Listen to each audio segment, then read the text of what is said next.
ಶ್ರೀಗುರುಭ್ಯೋ ನಮಃ. ಹರಿ ಓಂ.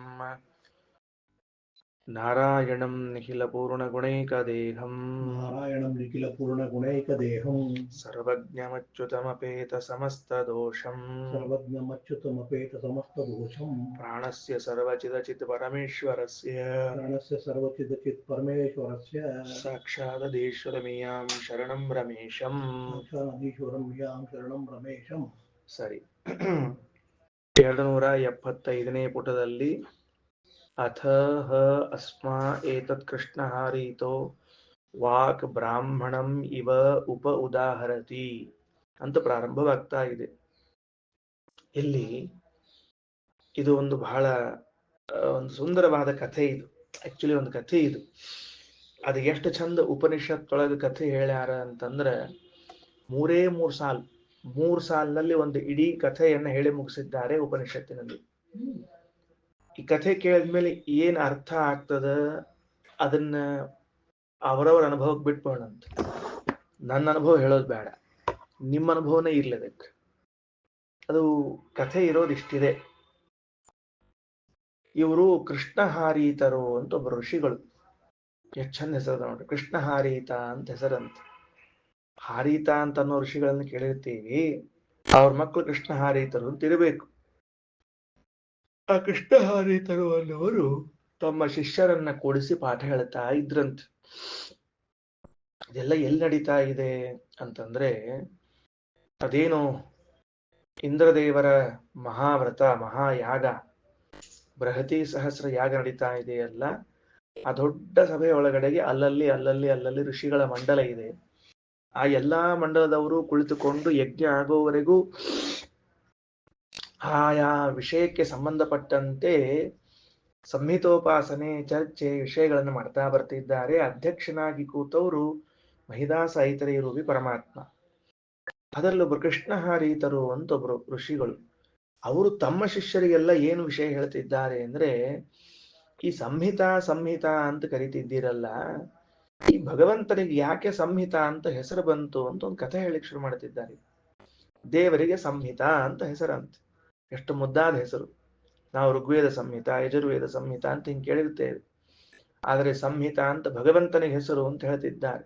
ಯಾಕೆ ಬಂತು ಅಂತ, ಪ್ರಜಾಪತಿ ಪ್ರಜಾ ಸೃಷ್ಟ್ವಾ ವ್ಯಸ್ರಂಸತ ಸಂವತ್ಸರಃ ಸ ಛಂದೋವಿರಾತ್ಮಾನಂ ಸಮದಧಾತ್ ಯತ್ ಛಂದೋವಿರಾತ್ಮಾನಂ ಸಮದಧಾತ್ ತಸ್ಮಾತ್ ಸಂಹಿತಾ. ಪ್ರಜಾಪತಿ ಅಂತ ಸಂವತ್ಸರ ಪ್ರಜಾಪತಿ, ಸಂವತ್ಸರ ನೆನೆಸಿದ ಪ್ರಜಾಪತಿ ಇದ್ದಾನಂತೆ. ಅವರ ಎರಡು ಹೆಸರು, ಸಂವತ್ಸರ ಮತ್ತು ಪ್ರಜಾಪತಿ ಅಂತ. ಯಾವ ದೇವತೆ ಅಂತ ಅನ್ನೋದಕ್ಕೆ ಕೆಳಗಿನ ಆಚಾರ್ಯರ ಭಾಷ್ಯದ ಒಂದು ಸಾಲು, ಸಂವತ್ಸರ ಇತಿ ವಿಶೇಷಣಾತ್ ವಿರಿಂಚಯೇವ ಅತ್ರ ಪ್ರಜಾಪತಿ. ಸಂವತ್ಸರ ಪ್ರಜಾಪತಿ ಅಂತ ಅಂದದ್ದರಿಂದ ಇಲ್ಲಿ ಬಂದವರು ಚತುರ್ಮುಖನೇ ಆಗಬೇಕೇ ಹೊರತಾಗಿ ದಕ್ಷ ಪ್ರಜಾಪತಿಯೋ ಕಶ್ಯಪ ಪ್ರಜಾಪತಿಯೋ ಮತ್ತೊಬ್ಬ ಪ್ರಜಾಪತಿಯೋ ಅಂತ ತಿಳಿಬೇಡ್ರಿ. ಯಾಕೆ? ಪ್ರಜಾಪತಿ ಅಂತನ್ನುವ ಹೆಸರು ಇನ್ನುಳಿದ ಜನರಿಗೆ ಇದ್ದರೂ ಸಂವತ್ಸರ ಅನ್ನುವ ಹೆಸರು ಬ್ರಹ್ಮದೇವರಿಗೆ ಮಾತ್ರ ಇದೆ. ಕಾಲಾಭಿಮಾನಿಗಳಾದ ರೂಪ ಅದು. ಕಾಲಾಭಿಮಾನಿಗಳಾದ ಚತುರ್ಮುಖನಿಗೆ ಸಂವತ್ಸರ ಅಂತ ಕರೀತಾರೆ. ಸೊ ಸಂವತ್ಸರ ಪ್ರಜಾಪತಿ ಅಂದ್ರೆ ಚತುರ್ಮುಖ ಬ್ರಹ್ಮನು ಪ್ರಜಾಹ ಸೃಷ್ಟ್ವ. ಅಲ್ರಿ, ನೀವು ಸಂವತ್ಸರ ಅಂತನ್ನೋ ವಿಶೇಷಣ ಬಲದಿಂದಾಗಿ ಪ್ರಜಾಪತಿ ಶಬ್ದವನ್ನ ಬ್ರಹ್ಮದೇವರಲ್ಲಿ ಹೇಳ್ತಿದ್ದೀರಿ. ಈ ವಿಶೇಷಣ ಹೊರತುಪಡಿಸಿಯೂ ಬೇರೆ ಏನಾದರೂ ಪ್ರಮಾಣ ಉಂಟಾ ಅಂದ್ರೆ ಆಚಾರ್ಯರು ಶ್ರುತಿ ಪ್ರಮಾಣ ಕೊಡ್ತಿದ್ದಾರೆ. ಬ್ರಹ್ಮ ವಿಶ್ವ ಕಥಮ ಸ್ವಯಂಭು ಪ್ರಜಾಪತಿ ಸಂವತ್ಸರ ಇತ್ಯಾದಿ ಶ್ರುತೇ. ಆ ಶ್ರುತಿ ಏನ್ ಮಾಡ್ಲಿಕ್ಕತ್ತದ? ಬ್ರಹ್ಮ ವಿಶ್ವ ಕತಮಃ ಸ್ವಯಂಭೂ ಪ್ರಜಾಪತಿ ಸಂವತ್ಸರ ಅಂತ ಬ್ರಹ್ಮದೇವರ ಪರ್ಯಾಯ ಶಬ್ದಗಳನ್ನು ಹೇಳ್ತಾ ಇದೆ. ಬ್ರಹ್ಮದೇವರನ್ನ ಕರೆಯುವ ಇನ್ನುಳಿದ ಶಬ್ದಗಳನ್ನು ಹೇಳ್ತಾ ಇದೆ. ನಮ್ ದೃಷ್ಟಿ ಏನಾಯ್ತು? ಈಗ ಮಂಕಾಯ್ತು. ಯಾಕೆ ಮಂಕಾಯ್ತು ಅಂದ್ರೆ, ಓ ವೇದ ಹೇಳಿತು ಬ್ರಹ್ಮ ಅಂದ್ರೆ ಪ್ರಜಾಪತಿ, ಪ್ರಜಾಪತಿ ಬ್ರಹ್ಮ, ಆಯ್ತು, ಮುಗೀತು, ನಮ್ ಕೆಲಸ ಮುಗೀತು, ಹೊಂಟು ಬಿಟ್ಟಿವಿ. ಅಲ್ಲ, ವಿಚಾರ ಮಾಡ್ರಿ. ವೇದವೂ ಕೂಡ ಒಂದು ಶಬ್ದ ಕೋಶದಂತೆ ವ್ಯವಹಾರ ಮಾಡ್ಲಿಕ್ಕೆ ಶುರು ಮಾಡಿದೆ. ಡಿಕ್ಷನರಿ ಅಂತೆ ವ್ಯವಹಾರ ಮಾಡ್ತಾ ಇದೆ. ಯಾಕೆಂದ್ರೆ ನಮಗೆ ಬ್ರಹ್ಮ ಶಬ್ದ ಬ್ರಹ್ಮದೇವರಿಗೆ ಪ್ರಜಾಪತಿ ಅಂತ ಹೆಸರು ಇದೆ ಅನ್ನುವುದಕ್ಕೆ ಆಚಾರ್ಯರು ವೇದವಾಕ್ಯವನ್ನ ಉದಾಹರಣೆ ಮಾಡ್ತಾರೆ. ಏನೋ ಪ್ರಸಂಗದಲ್ಲಿ ಬಂದ ವೇದವಾಕ್ಯ ಅಲ್ಲ, ಯಾವುದೋ ಪ್ರಸಂಗದಲ್ಲಿ ಬಂದ ವೇದವಾಕ್ಯವನ್ನು ಹೇಳಲಿಲ್ಲ. ಬ್ರಹ್ಮದೇವರ ಹೆಸರನ್ನೇ ಹೇಳಲಿಕ್ಕೆ ಹೊರಟ ವೇದವಾಕ್ಯವನ್ನು ಉದಾಹರಣೆ ಮಾಡ್ತಾರ ಅಂದ್ರೆ ವೇದವೂ ಕೂಡ ಕೋಶದಂತೆ ಕಾರ್ಯನಿರ್ವಹಿಸ್ತದ ಅಂತ ಅರ್ಥ. ಡಿಕ್ಷನರಿ ಅಂತ ಕೆಲಸ ಮಾಡ್ಲಿಕ್ಕತ್ತದ, ಲೈಕ್ ಅ ಡಿಕ್ಷನರಿ.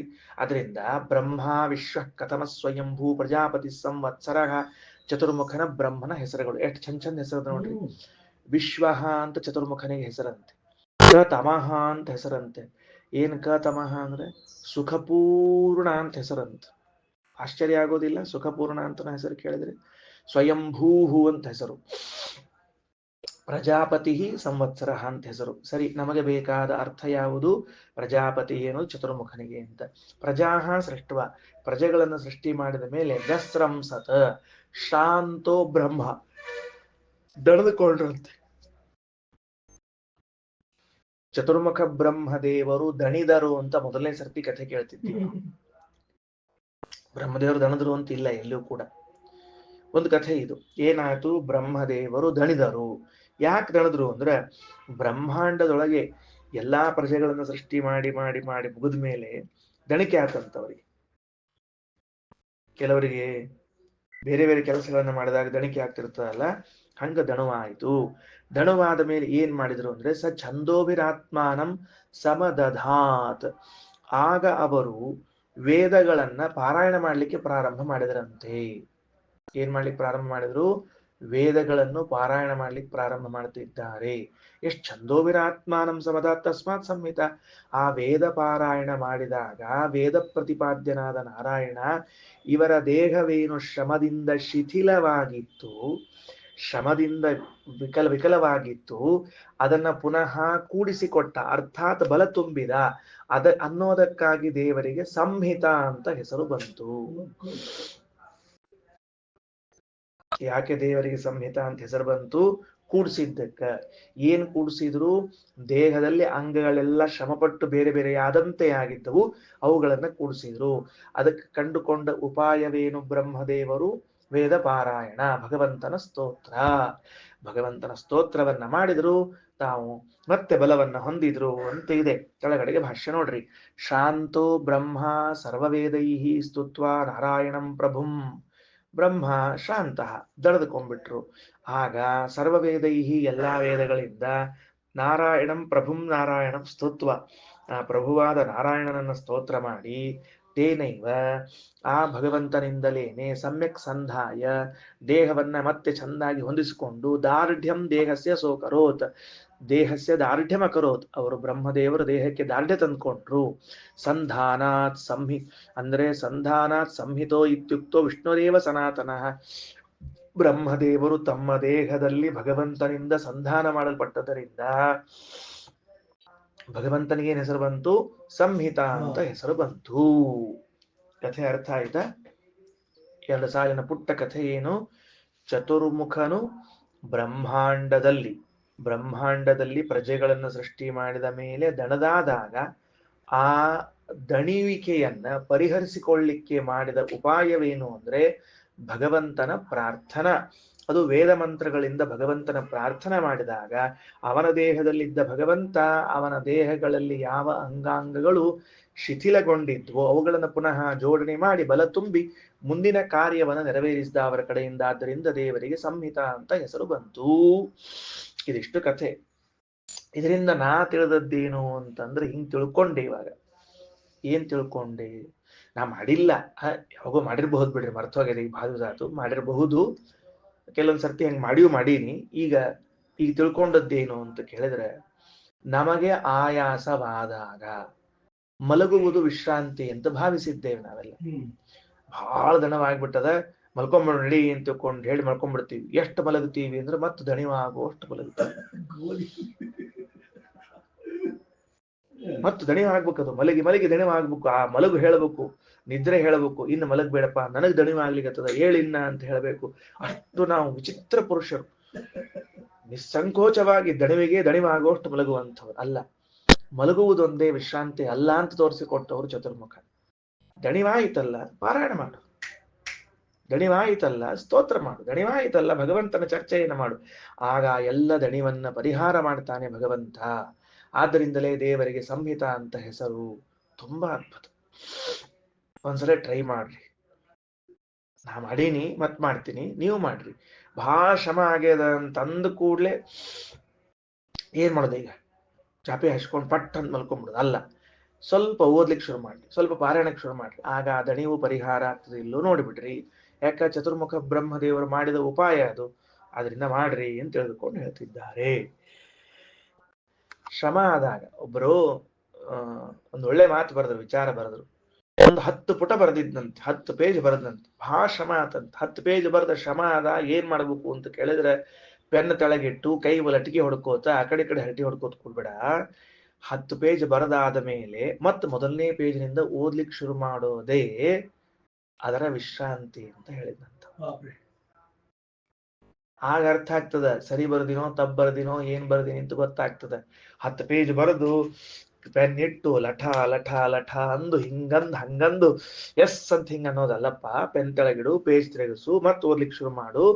ಆಗ ಬರೆಯುವಿಕೆಯ ಮಧ್ಯದಲ್ಲಿ ವಿಶ್ರಾಂತಿ ಅಂದ್ರೆ ಓದುವಿಕೆ, ಓದುವಿಕೆಯ ಮಧ್ಯದಲ್ಲಿ ವಿಶ್ರಾಂತಿ ಅಂದ್ರೆ ಬರೆಯುವಿಕೆ, ಹೊರತಾಗಿ ಬೇರೆದಲ್ಲ ಅಂತ ಬರೋದೊಳ್ಳೆ ವಿಚಾರ ಬರೆದಿದ್ರು. ಅದಕ್ಕೆ ಅದನ್ನ ನೋಡಿ ನೆನಪಾಯ್ತಷ್ಟೆ. ಮುಂದಿನ ಮಂತ್ರ ಏನದ ನೋಡ್ಕೊಳ್ರಿ. ಅದೇ ಪೇಜ್ನಲ್ಲಿ ಮುಂದೆ ಹೊಂಟದ. ತಸ್ಮೈ ತಸ್ಸೈವಾಯಿ ತಸ್ಸೈ ಸಂಹಿತಾಯಿ ನಕಾರೋ ಬಲಂ ಶಕಾರ ಪ್ರಾಣಾತ್ಮ ಸ ಯೋಹೈ ನಕಾರ ಶಕಾರ ಅನುಸಂಹಿತಾಂ ರುಚೋ ವೇದ ಸಬಲಾಂ ಸಪ್ರಾಣಾಂ ಸಂಹಿತಾಂ ವೇದಾಯುಷ್ಯಮಿತಿ ವಿದ್ಯಾತ್. ಈಗ ವಿಷ್ಣು ಶಬ್ದಾರ್ಥ ಕೊನೆಗೆ ಮುಕ್ತಾಯವಾಗ್ತಾ ಇದೆ ಉಪನಿಷತ್ತಾದ್ದರಿಂದ.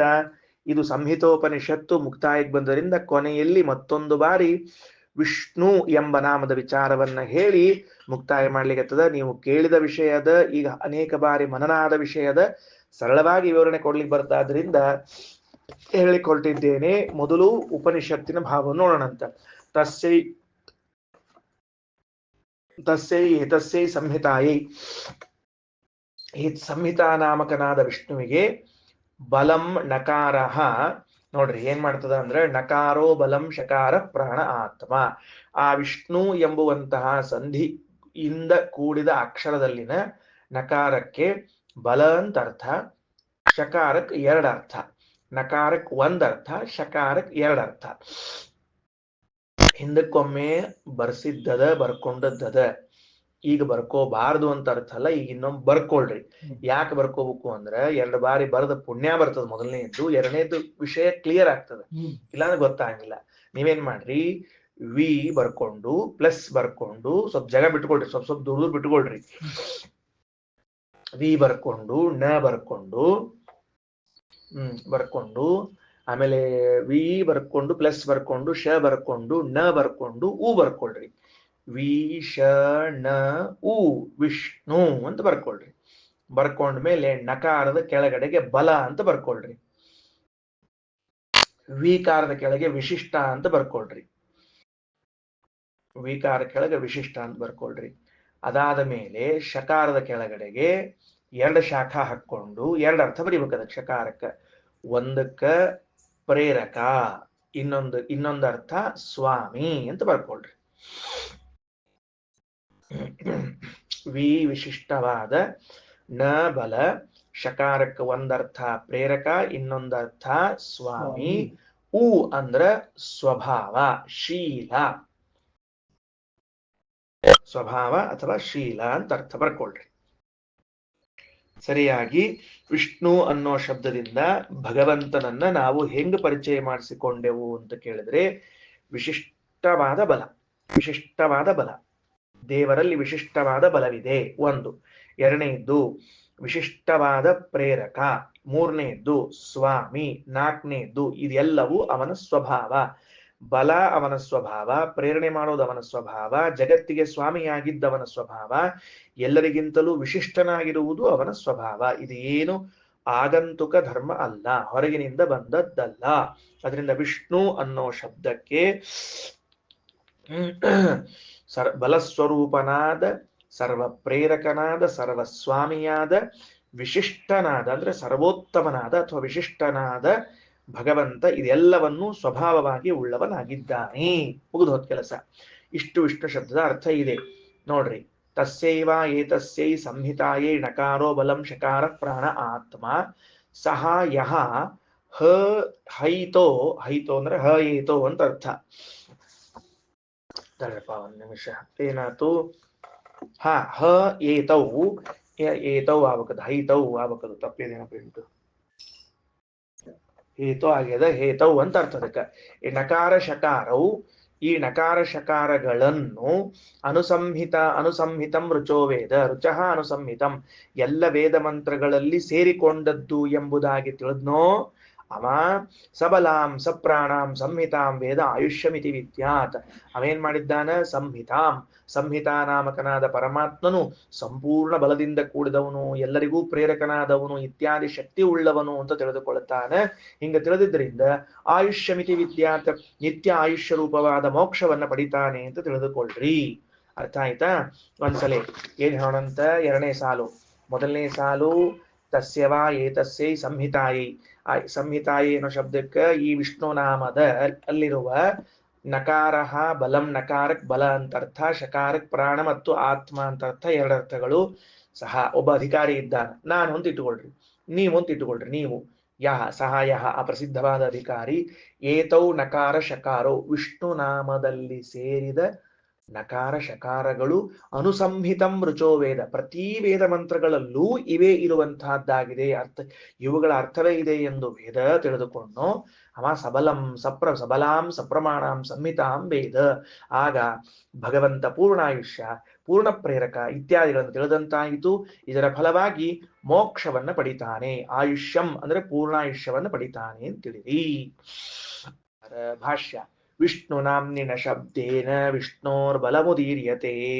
ವಿಷ್ಣು ನಾಮದಲ್ಲಿರುವ ನಕಾರದಿಂದ ವಿಷ್ಣುವಿನ ಬಲವನ್ನು ಹೇಳ್ತದೆ. ನ ಇತ್ಯಾಕ್ರಿಯಮಾಣತ್ವಾತ್ ನಕಾರಸ್ಯ ಬಲಂ ಮತಂ. ನ ಇತ್ಯಾಕ್ರಿಯಮಾಣತ್ವಾತ್ ಅಂದ್ರ ನ ಅಂತ ನಕಾರದಿಂದ ಪ್ರತಿಪಾದ್ಯ, ಆಕ್ರಿಯಮಾಣ ಅಂದ್ರೆ ಪ್ರತಿಪಾದ್ಯ. ನ ಇತಿ ಆಕ್ರಿಯಮಾಣತ್ವಾತ್ ಅಂದ್ರ ನ ಎಂಬ ಅಕ್ಷರದಿಂದ ಭಗವಂತನ ಬಲವು ಪ್ರತಿಪಾದ್ಯವಾದದರಿಂದ ಅಸ್ಯ ಬಲಂ ನಕಾರ ಮತಂ, ಭಗವಂತನ ಬಲವನ್ನು ನಕಾರ ಅಂತ ಹೇಳ್ತಾರ. ನಖಗತೌ ಅಂತ ಧಾತು ಅದು. ನಖಗತೌ ಅನ್ನೋ ಧಾತುವಿನಿಂದ ನಖತಿ ಇತಿ ನ ಅಂತ ಹುಟ್ಟಿದ ಶಬ್ದ ಅದು. ಅಂದ್ರೆ ಗಮನ, ಗಮನ ಅಂದ್ರೆ ದೇಹದಲ್ಲಿ ಒಂದು ಕ್ರಿಯಾ, ದೇಹದಲ್ಲಿ ಒಂದು ಕ್ರಿಯಾ ಉಂಟಾಗಬೇಕಾದ್ರೆ ಶಕ್ತಿ ಇದ್ದಾಗ ಮಾತ್ರ ಕ್ರಿಯಾ ಉಂಟಾಗ್ತದೆ, ಇಲ್ಲದೆ ಇದ್ರೆ ಏನೂ ಕ್ರಿಯಾ ಉಂಟಾಗುವುದಿಲ್ಲ. ದೇಹದಲ್ಲಿ ಬಲವೇ ಇಲ್ಲ, ಏನ್ ಕ್ರಿಯಾ ಉಂಟಾಗ್ಬೇಕು? ಇವ ನಡ್ಕೊಂಡು ಹೋಗ್ಬೇಕು ಅಲ್ಲಿ ತನಕ, ಇಲ್ಲಿ ತನಕ ಎದ್ದು ಬಾರೋ ಅಂತಾನ, ಶಕ್ತಿನೇ ಇಲ್ಲ, ಎಲ್ಲಿಂದ ಬರ್ಲಿ ಅಂತ ಕೇಳ್ತಿರ್ತಾನ. ಅಂದ ಮೇಲೆ ನಖಗತವು ಎಂಬ ಧಾತುವಿನಿಂದ ಹುಟ್ಟಿದ ಣ ಎಂಬ ಶಬ್ದಕ್ಕೆ ಗಮನಕ್ಕೆ ಮೂಲವಾದ ಶಕ್ತಿಯನ್ನ, ಬಲವನ್ನ ಹೇಳ್ತಾ ಇದ್ದಾರೆ. ಅಲ್ರಿ ಬರೇ ಗಮನ ಎಂಬುದು ಶಕ್ತಿಯಿಂದ ಅಷ್ಟ ಏನು, ಇಚ್ಛಾ ಇದ್ರೂ ಆಗ್ತದೆ. ಎಷ್ಟೋ ಸರ್ತಿ ಅವ್ನಿಗೆ ಇಚ್ಛಾ ಇಲ್ಲ ಅಂದ್ರೆ ಬಲ ಇದ್ರೂ ಕೆಲಸ ಆಗಂಗಿಲ್ಲ ಅಂದ್ರೆ ಉಲ್ಟಾ, ಅವನಿಗೆ ಇಚ್ಛಾ ಇದ್ರೂ ಹೋಗ್ಲಿಕ್ಕೆ ಬರಂಗಿಲ್ಲ ಬಲ ಇದ್ದಿದ್ದಿಲ್ಲ ಅಂದ್ರೆ. ಆದ್ರೆ ಇಚ್ಛಾ ಇಲ್ಲದೆ ಇದ್ರೂ ನಡ್ಕೊಂಡು ಹೋಗ್ತಿರ್ತಾನೆ ಇನ್ನೊಬ್ಬರ ಸಲುವಾಗಿ ಆದರೂ. ಅಂದಮೇಲೆ ಬಲ ಇಂಪಾರ್ಟೆಂಟ್ ಆಯಿತು, ಇಚ್ಛೆ ಅಲ್ಲ ಈ ಸಂದರ್ಭದಲ್ಲಿ.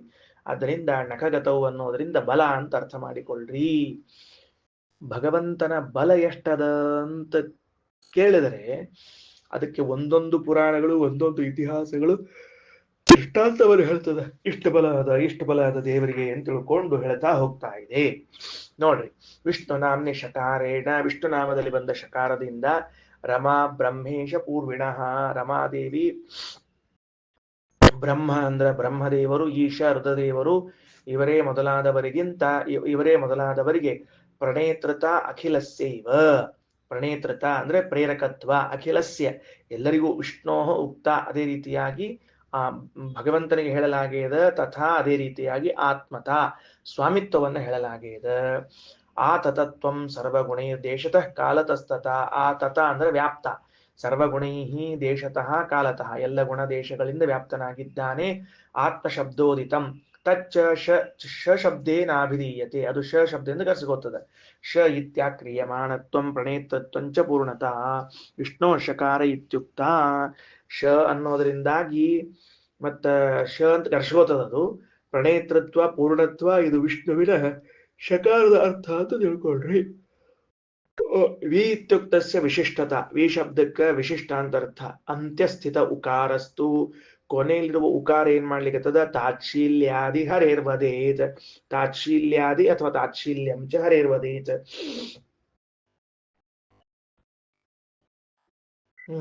ತಾಚ್ಛೀಲ್ಯ ಅಂದ್ರ ತತ್ ಸ್ವಭಾವ ಅಂತ ಅರ್ಥ, ಅದಕ್ಕ ಸ್ವಭಾವವನ್ನು ಹೇಳ್ತದ.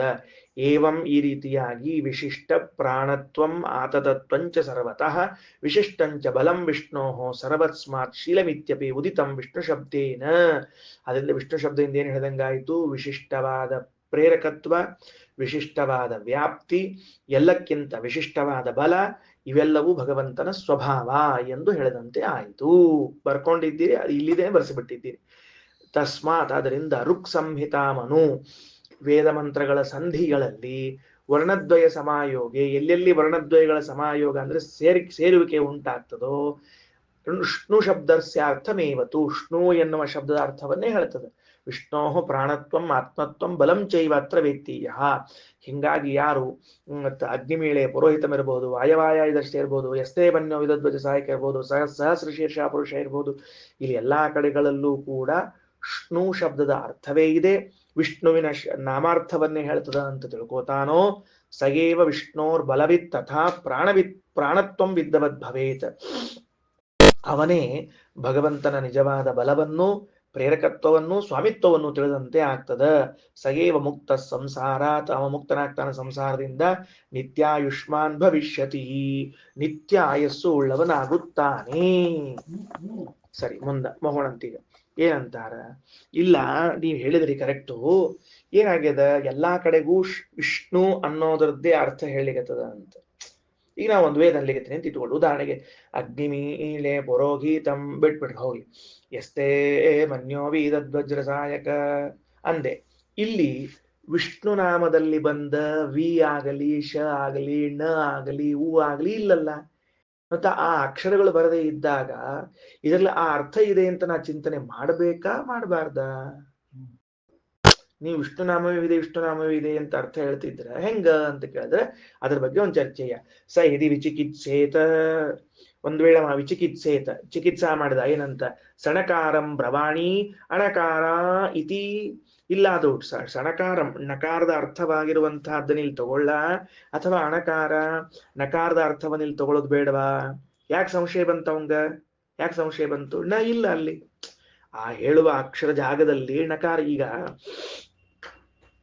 ಹೇಳುವ ಜಾಗದಲ್ಲಿ ನಕಾರ ಇದ್ರೆ ಈ ಪ್ರಶ್ನೆ ಬರ್ತಿದ್ದಿಲ್ಲ. ಸಂಶಯ ಯಾವಾಗ ಬಂತು?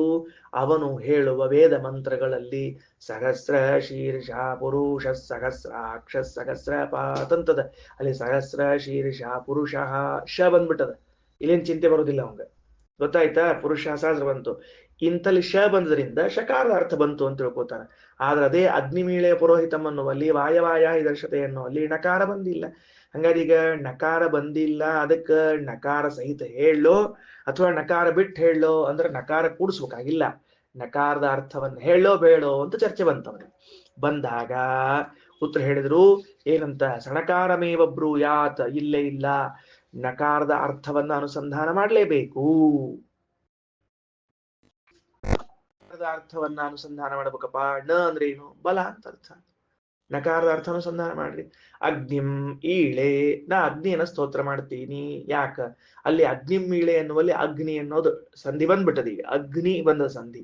ಹಂಗಾದ್ರೆ ಸಂಧಿ ಒಳಗೆ ಏನಂತ ಅರ್ಥ ಮಾಡ್ಬೇಕು? ನಾ ಈಗ ಅಲ್ಲಿ ಏನ್ ಚಿಂತನೆ ಮಾಡ್ಬೇಕು? ಈಗ ನಾನು ಬಲವನ್ನ ಚಿಂತನೆ ಮಾಡ್ಬೇಕು. ಏನ್ ಬಲ ಚಿಂತನೆ ಮಾಡ್ಬೇಕು? ಅಗ್ನಿಗೂ ಸುಡುವ ಶಕ್ತಿಯನ್ನ ಕೊಟ್ಟವನು ಅವನೇ. ಅವನ ಅಪಾರವಾದ ಬಲ ಇದ್ದುದರಿಂದ ಅವನು ಸುಡುವ ಶಕ್ತಿಯನ್ನ ಉಳ್ಳವನಾಗಿದ್ದಾನೆ ಅಂತ ತಿಳ್ಕೊಳ್ಬೇಕು. ಸರಿ ಆಯ್ತಾ? ಹಿಂಗಾಗಿ ಅನುಸಂಧಾನ ಮಾಡ್ರಿ. ಇನ್ನ ವಾಯವಾಯಾಹಿ ದರ್ಶತೆ, ಹೇ ವಾಯೋ ಅಂತ ವಾಯುದೇವರು ಚಿಂತನೆ ಮಾಡಿ ಪ್ರಾರಂಭ ಮಾಡ್ತಿದ್ದೀರಿ. ಅಲ್ಲೇ ನಕಾರದ ಅರ್ಥ ಚಿಂತನೆ ಮಾಡಬೇಕು ಅಂತ ಕೇಳಿದ್ರೆ, ವಾಯುದೇವರಿಗೆ ನಿರಂತರವಾಗಿ ಬೀಸುವ ಸಾಮರ್ಥ್ಯವನ್ನ ಕೊಟ್ಟವನವನು. ಹಿಂಗೆ ಚಿಂತನೆ ಮಾಡ್ರಿ. ಏನ್ ತಪ್ಪದ? ಯಾವುದಕ್ಕೂ ಸಮಸ್ಯೆ ಇಲ್ಲ. ಅವಶ್ಯವಾಗಿ ಚಿಂತನೆಯನ್ನ ಮಾಡಲೇಬೇಕು ಅಂತ ತಿಳಿಸ್ತಾ ಇದ್ದಾರೆ. ಮುಂದ ಇನ್ನ ಸಶಕಾರಂ ಬ್ರವಾಣಿ ಅಶಕಾರ ಇತಿ ಸಶಕಾರಮೇವ ಬ್ರೂಯಾತ್. ಇಲ್ಲ, ನಾನು ಶಕಾರ ಸಹಿತವಾಗಿ ಹೇಳೋ ಶಕಾರವನ್ನ ಬಿಟ್ಟು ಹೇಳೋ ಅಂತ ಪ್ರಶ್ನೆ. ಮತ್ತ ಅದಕ್ಕಂದ್ರು ಸಶಕಾರಮೇವ ಬ್ರೂಯಾತ್, ಅಲ್ಲಿ ಶ ಬರದೇ ಇದ್ರು ಶಕಾರದ ಅರ್ಥವನ್ನ ಮಾತ್ರ ತಗೊಂಡು ಹೇಳಬೇಕು. ಏನ್ ಶಕಾರದ ಅರ್ಥ? ದೇಶ ಕಾಲ ಗುಣಗಳಿಂದ ಪೂರ್ಣನಾದವನು, ಸ್ವಾಮಿಯಾದವನು, ಸರ್ವೋತ್ತಮನಾದವನು ಹೇಳ್ರಿ, ಅರ್ಥ ತಗೊಳ್ರಿ. ಅದಕ್ಕೆ ತೇ ಯದ್ವಯಂ ಅನುಸಂಹಿತಾಮೃಚೋ ಅಧೀಮಹೇ ಯಚ್ಚ ಮಾಂಡೂಕೇಯಂ ಮಾಂಡೂಕೇಯೀಂ ಅಧ್ಯಾಯಂ ಪ್ರಬ್ರೂಮ ತೇನನೋ ನಕಾರ ಶಕಾರೋ ಉಪಾತ್ತ ವಿಧಿಹ ಸ್ಮ ಹಾಹ ರಸೋ ಮಾಂಡೂಕೇಯ. ಭಾರಿ ಚಂದ. ತೇ ಏನಾತ ಅವ್ರದು? ತೇ ಏವಂ ಜಾನಂತಹ, ಹಿಂಗ ತಿಳ್ಕೊಂಡವರು ಅವರೇನಂತಾರ? ವನಮಯೋ ಅನುಸಂಹಿತಂ, ನಾವು ಪ್ರತಿ ವೇದವನ್ನ ಅಧ್ಯಯನ ಮಾಡುವಾಗಲೂ ಹಿಂಗ ಸಂಧಿಯಿಂದ ಕೂಡಿದ್ದು, ಈ ನಕಾರ ಶಕಾರಗಳಿಂದ ಕೂಡಿದ್ದು ಅಂತ ಅರ್ಥ ಮಾಡ್ತಾ ಇದ್ದೀವಲ್ಲ. ಅದು ಯಾರು ಹೇಳಿದ್ದು? ಮಾಂಡೂಕೇಯಂ ಅಧ್ಯಾಯಂ ವೇದ, ಮಾಂಡೂಕೇಯ ಋಷಿಗಳು ತಾವು ಅಧ್ಯಯನ ಮಾಡಿಕೊಂಡಾಗ ಕಂಡುಕೊಂಡದ್ದನ್ನ ಹೇಳ್ತಾ ಇದ್ದೀವಿ. ಪ್ರಭ್ರೂಮಃ ಧೀಮಹಿ, ನಮ್ಮ ಶಿಷ್ಯರಿಗೂ ಅದನ್ನೇ ಹೇಳ್ತೀವಿ. ಆದ್ರಿಂದ ನಹ ಅಸ್ಮಾಕಂ ನಕಾರ ಶಕಾರ ಉಪಾತ್ತಂ, ಅದರಿಂದ ವಿಷ್ಣು ಶಬ್ದವನ್ನು ನಾವು ಸ್ವೀಕಾರ ಮಾಡಿದಂತೆ ಆಯಿತು. ನಕಾರ ಶಕಾರಗಳು ಇವು ಎಲ್ಲ ವೇದಗಳಿಗೆ ಮೂಲವಾದದರಿಂದ ಅವುಗಳ ಅರ್ಥವನ್ನು ಹೇಳಿದಂತೆ ಆಯಿತು ಅಂತಾರೆ ಹ್ರಸ್ವ ಮಾಂಡೂಕೇಯರು. ಅರ್ಥ ಆಯ್ತಾ ಹೇಳಿದ್ದೇನಂತ ಹೇಳಿ?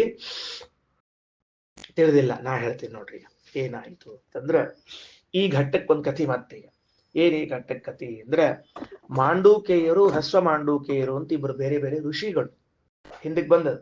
ಅಲ್ಲೇನ್ ನಡೆದ? ಚರ್ಚೆ ನಡೆದಾಗ ಮಾಂಡೂಕೇಯರು ತಾವು ಕಂಡುಕೊಂಡದ್ದು ವಿಷಯ ಏನ್ ಕಂಡುಕೊಂಡದ್ದು? ವಿಷ್ಣು ನಾಮದಲ್ಲಿ ಹಿಂಗದ ಅಂತೆಲ್ಲ ಕಂಡುಕೊಂಡ್ರು. ಅವರು ಅನುಸಂಧಾನವನ್ನು ಮಾಡಿಬಿಟ್ರು. ಈ ಮಧ್ಯದಲ್ಲಿ ಚರ್ಚೆ ಬಂತೀಗ. ಎಲ್ಲ ಋಷಿಗಳು ಕೂತಿದ್ದಾರೆ. ಏನ್ ಮಾಡೋದ್ರಪ್ಪ, ಮತ್ತ ನಕಾರದ ಅರ್ಥ ಅಥವಾ ನಕಾರ, ಶಕಾರದ ಅರ್ಥ ಅಥವಾ ಶಕಾರ ಎಲ್ಲಾ ಕಡೆ ಹೇಳೋಣೋ ಅಥವಾ ಬಂದಲ್ಲಷ್ಟೇ ಹೇಳೋಣೋ ಅಂತ ಪ್ರಶ್ನೆ. ಹಿಂಗ ನೋಡ್ರಿ ಅಂದ್ಕೊಳ್ಳಿ. ಅವರು ಎದ್ರು ಹ್ರಸ್ವ ಮಾಂಡೂಕೇಯರು. ಹಂಗ ಮಾಡ್ಬಾರ್ದು. ಅವ್ರು ಕಂಡಾರಿಲ್ಲೋ ಹಿರಿಯರು? ಮಾಂಡೂಕೇಯರು ಕಂಡಿದ್ದಾರೋ ಇಲ್ಲೋ? ಏನ್ ಕಂಡಿದ್ದಾರ? ಎಲ್ಲಾ ಕಡೆಗಳಲ್ಲೂ ನಕಾರ ಸಹಿತವಾಗಿ ಶಕಾರ ಸಹಿತವಾಗಿ ಉಚ್ಚಾರಣೆ ಮಾಡಬೇಕಾದ್ರೆ ಅರ್ಥ ಅನುಸಂಧಾನ ಮಾಡಲೇಬೇಕು. ಅವರು ಅಧ್ಯಯನ ಮಾಡಿದ್ದು ಇದೆ ಅಂದ ಮೇಲೆ ನಾವೆಲ್ಲ ಅದನ್ನು ಒಪ್ಪಿಕೊಳ್ತೀವಿ. ನಾವು ಸಣ್ಣವರಾದ್ರದ್ದು ದೊಡ್ಡವರಾದ್ರೆ ಏನಾಯ್ತು? ಅವ್ರ ಮಾತು ಒಪ್ಪಬಾರ್ದು ಅಂತದೇನು? ಅಥವಾ ನಾವು ಸಣ್ಣವರಾದ್ರೆ ದೊಡ್ಡವ್ರ ಮಾತು ಒಪ್ಪಬಾರ್ದು ಅಂತದೇನು? ಅವಶ್ಯವಾಗಿ ಅವರ ಮತವನ್ನ ನಾವು ಅಂಗೀಕಾರ ಮಾಡ್ತೇವೆ ಅಂತ ಹ್ರಸ್ವ ಮಾಂಡೂಕೇಯರು, ನಾವೆಲ್ಲರೂ ಅದನ್ನೇ ಅನುಸಂಧಾನ ಮಾಡೋಣ, ಅದರಿಂದಾಗಿ ನಮಗೂ ಕೂಡ ವಿಷ್ಣುನಾಮದ ಅರ್ಥಾನುಸಂಧಾನ ಮಾಡಿದ ಪುಣ್ಯ ಬರ್ತದೆ ಅಂತ ಒಪ್ಪಿಕೊಂಡ್ರಂತೆ. ಭಾರಿ ಆಶ್ಚರ್ಯ ಅಲ್ಲ? ಒಬ್ಬ ಋಷಿಗಳ ಮತವನ್ನ ಇನ್ನೊಬ್ಬರು ಪ್ರಾಂಜಲ ಮನಸ್ಸಿನಿಂದ ಒಪ್ಕೊಳ್ಳೋದು ಬಹಳ ಕಷ್ಟ ಇದೆ. ನೀನ್ ದೊಡ್ಡ ಪಂಡಿತ, ನಾ ಏನ್ ದೊಡ್ಡ ಪಂಡಿತ ಅಂತ ಜಗಳಾಡೋದಿರ್ತಾರೆ ನಮ್ಮಲ್ಲಿ. ಆದರೆ ಒಬ್ಬ ವಿದ್ವಾಂಸ ಹೇಳಿದ್ದನ್ನ ಇನ್ನೊಬ್ಬ ಜ್ಞಾನಿ ಪ್ರಾಂಜಲ ಮನಸ್ಸಿನಿಂದ ಒಪ್ಕೊಳ್ತಾ ಇದ್ದಾರೆ. ನೋಡ್ರಿ ಎಂಥ ಅದ್ಭುತ ವಿಚಾರ ಇತ್ತು. ನಾವ್ ಇದನ್ನ ತಿಳ್ಕೊಂಡಿರ್ಬೇಕು. ಯಾರು ಹೇಳಿದ ಕೂಡಲೇ ನನಗಿನ್ ಶಣೆ ನೀನ್ ಹೇಳ್ತಿರ್ತಿ, ಸುಮ್ ಕೂಡು ಅಂತ ತಿಳ್ಕೊಂಡು ಬೈಯೋದು ಜಾಸ್ತಿ ನಮ್ಮಲ್ಲಿ ಅಂತಾರೆ. ಸಂಹಿತಾ ಸಹಿತತ್ವೇನ, ಇವತ್ತಿನ ಪಾಠದಲ್ಲಿ ಸಂಹಿತಾ ಸಹಿತತ್ವೇನ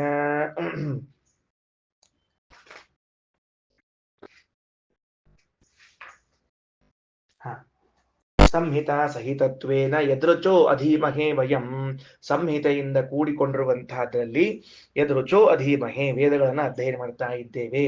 ಅಲ್ಲಿ ಅದೇ ಅಕ್ಷರಗಳು ಬರಬೇಕು ಅಂತೇನಿಲ್ಲ. ಬಂದರೂ ಸರಿ, ಬರದೇ ಇದ್ದರೂ ಸರಿ, ಅರ್ಥಗಳ ಅನುಸಂಧಾನವನ್ನ ಮಾತ್ರ ತಪ್ಪದೆ ಮಾಡಬೇಕು. ವೇದ ಅನ್ಯಾನ್ ಪುರಾಣಾನ್ ವಾ ತೇನ ವಿಷ್ಣು ಪದೋದಿತಃ ಅವಾಪ್ತೋ ಭಗವಾನ್ ಸ್ಯಾತ್ ನಸ್ತನ್ನಾಮಾರ್ಥ ಯಥೋಖಿಲಾಹ ಇತ್ಯಾಹುರ್ ಋಷಯ ಸರ್ವೇ. ಅಲ್ಲ, ಈಗ ಭಗವಂತನನ್ನು ಹೊಂದಿದಂತೆ ಅಂತ ಹೇಳ್ಬಿಟ್ರು ಅವ್ರು. ಏನಂತ ಮಾಡಿದರು? ನಕಾರ ಶಕಾರೋ ಉಪಾತ್ತವು. ನಾವು ಆ ನಕಾರ ಶಕಾರದ ಅರ್ಥವನ್ನು ಅನುಸಂಧಾನ ಮಾಡಿಬಿಟ್ರೆ ಭಗವಂತನನ್ನೇ ಹೊಂದಿದಂತೆ ಅಂತ ಹೇಳಿಬಿಟ್ರಿ. ಅದ ಹೆಂಗದು ಅಂತ ಕೇಳಿದ್ರೆ, ಅದಕ್ಕೆ ಹೇಳಿದ್ರು ವೇದ ಅನ್ಯಾನ್ ಪುರಾಣಂ ವಾ ತೇನ ವಿಷ್ಣು ಪದೋದಿತಃ. ಅವನು ಸಕಲ ವೇದಗಳ ಅರ್ಥವನ್ನೂ ತಿಳಿದಂತೆ ಮತ್ತು ಇನ್ನು ಅನ್ಯಾನ್ ಬೇರೆ ಬೇರೆ ವಿಷಯಗಳನ್ನೂ ತಿಳಿದಂತೆ, ಪುರಾಣಗಳನ್ನು ತಿಳಿದಂತೇನೆ. ಯಾಕ? ವಿಷ್ಣು ಪದದ ಅರ್ಥಗಳನ್ನೇ ಅವು ಹೇಳಬೇಕೆ ಹೊರತಾಗಿ ಬೇರೆದ ನಂತರ ಹೇಳುವುದಲ್ವಲ್ಲ. ಬೇರೆದು ಹೆಂಗೆ ಹೇಳಿಕ್ ಸಾಧ್ಯ ಅದ ಅದು? ಯಾಕ? ತನ್ನಾಮಾರ್ಥ ಯಥೋಖಿಲಾಹ, ಭಗವಂತನ ನಾಮದ ಅರ್ಥಗಳೇ ಎಲ್ಲಾ ಪುರಾಣಗಳು, ಎಲ್ಲ ಶ್ರುತಿ ಸ್ಮೃತಿ ಗ್ರಂಥಗಳು ಎಲ್ಲ ಆಗಿವೆ. ಆದ್ದರಿಂದ ಒಂದು ವಿಷ್ಣುನಾಮದ ಅರ್ಥವನ್ನ ಅನುಸಂಧಾನ ಮಾಡಿದರೆ ಎಲ್ಲ ವೇದ ಪುರಾಣ ಇತಿಹಾಸಗಳನ್ನು ತಿಳಿದುಕೊಂಡಂತೆ. ಅರ್ಥ ಆಯ್ತಾ ಹೇಳಿದ್ದೇನಂತ? ಇನ್ನು ಮುಂದೆ ಕೊನೆ ಭಾಗ, ಇವತ್ತಿನ ಈ ಮಾರ್ನಿಂಗ್ ಸೆಷನ್ನಿನ ಕೊನೆಯ ಭಾಗ ಬಂತು. ಏನಂತ ಆಯ್ತು ತಿಳಿಲಿಲ್ಲೇನು? ತಿಳಿದ್ರು. ಬಹಳ ಸಂತೋಷ. ಅರ್ಥಾನುಸಂಧಾನ ಮಾಡ್ಕೋಬೇಕು. ಅರ್ಥಾನುಸಂಧಾನ ಸರಿ. ಇನ್ನ ಏತದ್ಧಸ್ಮವೈ ತದ್ವಿದ್ವಾಂಸಾ ಋಷಯಃ ಕಾವಶೇಯಾಃ. ಕಾವಶೇಯರು ಅಂತ ಋಷಿಗಳು. ಹೆಸರುಗಳು ಎಷ್ಟು ಚಂದ ನೋಡ್ರಿ ಅವರು. ಕಾವಶೇಯಾಃ ಋಷಯಃ. ಅವರ ಹೆಸರಿನಲ್ಲೇ ಒಂದು ಶ ಬಂದದ. ಮತ್ತೆ ಕಾವಶೇಯ, ವಿಷ್ಣುವಿನಲ್ಲಿ ಒಂದು ಶಕಾರಕ್ಕೆ ಶ ಬಂದ್ಬಿಟ್ಟದೆ ಇಲ್ಲಿ. ಕಾವಶೇಯಾಃ ಋಷಯಃ. ಕಾವಶೇಯ ಋಷಿಗಳಂತಾರ. ಏನಂತಾರ ಅಂತ ಕೇಳಿದ್ರೆ, ಕಿಮರ್ಥ ವಯಂ ಅಧ್ಯೇಷ್ಯಾಮಹೆ, ಕಿಮರ್ಥ ವಯಂ ವ್ಯಕ್ಷ್ಯಾಮಹೆ, ವಾಚಿ ಪ್ರಾಣಂ ಜುಗುಮ ವಾ ಪ್ರಾಣೇ ವಾಚಂ ಚ ಯೋ ಹೇವ ಪ್ರಭವ ಸಯೇವಾಪ್ಯಯ. ಅಲ್ರಿ, ನಾವ್ಯಾಕ್ರಿ ಅಧ್ಯಯನ ಮಾಡ್ಬೇಕು, ನಾವ್ಯಾಕ್ರಿ ಹೋಮ್ ಮಾಡ್ಬೇಕು, ನಾವ್ಯಾಕೆ ಮಾಡ್ಬೇಕು? ಹಿಂಗಂದ್ರೆ ಯಾಕೆ ಹಿಂಗ್ ಮಾಡ್ಬೇಕು ಅಂತ ಕೇಳಿದ್ರೆ, ಕಿಮರ್ಥ ವಯಂ ವ್ಯಕ್ಷ್ಯಾಮಹೆ ವಾಚಿಹಿ ಪ್ರಾಣಂ ಜುಗುಮಃ ಪ್ರಾಣೇ ವಾಚಂ ಜುಗುಮಃ. ಒಂದಾ ಮೌನ ಮಾಡ್ತೀವಿ, ಇಲ್ಲ ಮಾತಾಡ್ತೀವಿ. ನಾವು ಒಂದಾ ಮಾತಾಡ್ತೀವಿ, ಇಲ್ಲ ಮೌನ ಮಾಡ್ತೀವಿ. ನಾವ್ಯಾಕೆ ಓದ್ಬೇಕ್ರಿ, ನಾವ್ಯಾಕೆ ಹೋಮ್ ಮಾಡ್ಬೇಕ್ರಿ? ಯೋ ಹೇವ ಪ್ರಭವ ಸಯೇವ ಅಪ್ಯಯ. ಯಾರು ಇದಕ್ಕ ಸೃಷ್ಟಿಕರ್ತ ಇದ್ದಾನೋ ಅವನೇ ಲಯಕರ್ತ ಇದ್ದಾನ. ಏನ್ರಿ ಹಿಂಗಂದ್ರೆ ಏನ್ ತಿಳಿಲಿಲ್ಲ ನಮಗ, ಅರ್ಥ ಆಗ್ಲಿಲ್ಲ ಹಿಂಗ್ ಮಾತಾಡಿದ್ರು ಒಮ್ಮಿಂದೊಮ್ಮೆ. ತಗೊಳ್ರಿ ಏನಂತಾರ ಕೆಳಗ ಭಾಷ್ಯ. ಕಿಂ ಅನ್ಯ ಅಧ್ಯಯನಾದ್ ಭವೇತ್ ಯಜ್ಞೈರ್ವಾ ಇತೃಷಯೋಪ್ಯನ್ಯೇ ಕಾವಶೇಯ ವದಂತಿ ಮೌನೇನ. ಅಲ್ರಿ, ಅಧ್ಯಯನ ಮಾಡ್ಲಾಗ್ಲಿ ಯಜ್ಞ ಮಾಡಿದ್ರಾಗ್ಲಿ ಏನ್ ಮಾಡ್ಬೇಕು ತಗೊಂಡು? ಕಿಂ ಎದರಿಂದ? ಯಾಕಂದ್ರೆ ಮೌನೇನ ವಿಷ್ಣು ಶಬ್ದಾರ್ಥಂ ಧ್ಯಾಯಂತೋ ವಾಚಮೇವವಾ. ಸಿಕ್ಕಿದೆಯಲ್ಲ ವಾಕ್ಯ. ಆ ಕಾವಶೇಯ ಋಷಿಗಳೇನಲ್ಲಿಗತ್ತಾರ, ಒಂದು ವೇಳೆ ನಾವು ಭಗವಂತನ ವಿಷ್ಣು ನಾಮಾರ್ಥವನ್ನ ಅನುಸಂಧಾನ ಮಾಡದೇ ಹೋದ್ರೆ ಅಧ್ಯಯನ ಮಾಡಿ ಏನ್ ಪ್ರಯೋಜನ? ಯಾಕೆ ಓದ್ಬೇಕು ನಾವು? ಏನ್ ಅವಶ್ಯಕತೆ ಇಲ್ಲ. ವಿಷ್ಣು ನಾಮಾರ್ಥವನ್ನ ಅನುಸಂಧಾನ ಮಾಡದೆ ಯಜ್ಞ ಮಾಡಿ ಏನ್ ಪ್ರಯೋಜನ? ಯಾಕೆ ಮಾಡ್ಬೇಕು ನಾವು ಯಜ್ಞವನ್ನ? ಮೌನ ಮಾಡಿ ಪ್ರಯೋಜನ ಏನೋ, ಜಪ ಮಾಡಿ ಪ್ರಯೋಜನ ಏನೋ? ಮೌನದಿಂದಿರೋದು ಅಂದ್ರ ಮಾತನ್ನ ಪ್ರಾಣದಲ್ಲಿ ಲೀನಗೊಳಿಸೋದು, ಮಾತನಾಡುವುದು ಅಂದ್ರ ಪ್ರಾಣನನ್ನ ಮಾತಿನಲ್ಲಿ ಲಯಗೊಳಿಸೋದು. ಇಷ್ಟೆಲ್ಲಾ ಮಾಡೋದು ಏನ್ ಪ್ರಯೋಜನ? ನಾವು ಭಗವಂತನ ಅನುಸಂಧಾನ ಮಾಡದೆ ಹೋದ್ರ, ವಿಷ್ಣು ನಾಮಾರ್ಥವನ್ನ ತಿಳಿಯದೆ ಹೋದ್ರೆ ಏನ್ ಪ್ರಯೋಜನ? ತಗೊಂಡು ಏನ್ ಮಾಡ್ಬೇಕು ನಾವು ಅದನ್ನಂತಹ ಅಧ್ಯಯನವನ್ನ? ಯಸ್ತನ್ನ ವೇದ ಕಿಮೃಚಾಕರಿಷ್ಯತಿ. ಒಂದು ವೇದ ಮಂತ್ರ. ಯಸ್ತನ್ನ ವೇದ, ಆ ಭಗವಂತರನ್ನ ತಿಳಿಯದೆ ಕಿಮೃಚಾಕರಿಷ್ಯತಿ. ಎಷ್ಟು ಮಂತ್ರ ಓದಿ ಏನ್ ಬಂತು ನಿನಗೆ? ವೇದ ಭಾರ ಭರಾಕ್ರಾಂತ ಸಹಿ ಗರ್ಧಭ ಏವಹಿ ಅಂತ ಒಂದು ಶ್ಲೋಕ. ವೇದದ ಭಾರವನ್ನ ಹೊತ್ತ ಕತ್ತೆಯವನು ಅಂತ ಹೇಳ್ತಿದ್ದಾರೆ. ಅರ್ಥ ತಿಳ್ಕೊಳ್ಳದೆ ಹೋದವ. ನೋಡ್ರಿ, ಕಿಮ್ಮನ್ಯಾಧ್ಯಯನಾತ್ ಭವೇತ್. ಉಳಿದ ಅಧ್ಯಯನ ತಗೊಂಡು ಏನ್ ಮಾಡ್ಬೇಕು? ಯಜ್ಞೈಹಿ, ಯಜ್ಞ ಏನ್ ಮಾಡ್ಬೇಕು? ಋಷಯ ಅಪ್ಯನ್ಯೇ ಕಾವಶೇಯ ವದಂತಿ. ಬೇರೆ ಋಷಿಗಳು ಕೂಡ ಹೇಳ್ತಾ ಇದ್ದಾರೆ, ಮೌನೇನ ವಿಷ್ಣು ಶಬ್ದಾರ್ಥಂ ಧ್ಯಾಯಂತ ವಚಮೇವ. ಮೌನವಾಗಿ ವಿಷ್ಣು ಶಬ್ದಾರ್ಥವನ್ನ ಧ್ಯಾನ ಮಾಡ್ತೇವೆ, ವಿಷ್ಣು ಶಬ್ದಾರ್ಥವನ್ನ ಜಪ ಮಾಡ್ತೇವೆ. ಜುಘಾಮೋ ವಿಷ್ಣುನಾಮಾಖ್ಯಾಂ, ವಿಷ್ಣುನಾಮವನ್ನೇ ಹೋಮ್ ಮಾಡ್ತೀವಿ. ವಿಷ್ಣವೇ ಸ್ವಾಹ, ವಿಷ್ಣವೇ ಸ್ವಾಹ, ವಿಷ್ಣವೇ ಸ್ವಾಹ. ಜಪಂತೋ ಮಂತ್ರಮೇವ ಚ ಮಂತ್ರಮೇವ. ಓಂ ವಿಷ್ಣವೇ ನಮಃ, ಓಂ ವಿಷ್ಣವೇ ನಮಃ, ವಿಷ್ಣವೇ ನಮಃ, ವಿಷ್ಣವೇ ನಮಃ ಜಪ ಮಾಡ್ತೀವಿ. ನಮಸ್ಕಾರ ಸಮಾಯುಕ್ತಂ ಜುಹುವ ಪ್ರಾಣಮತ್ರ ಚ. ನಮಸ್ಕಾರ ಸಮಾಯುಕ್ತಂ ವಿಷ್ಣವೇ ನಮಃ, ನಮಸ್ಕಾರದಿಂದ ಕೂಡಿರ್ತಕ್ಕಂತಹದನ್ನು ಹೋಮ ಮಾಡ್ತೀವಿ.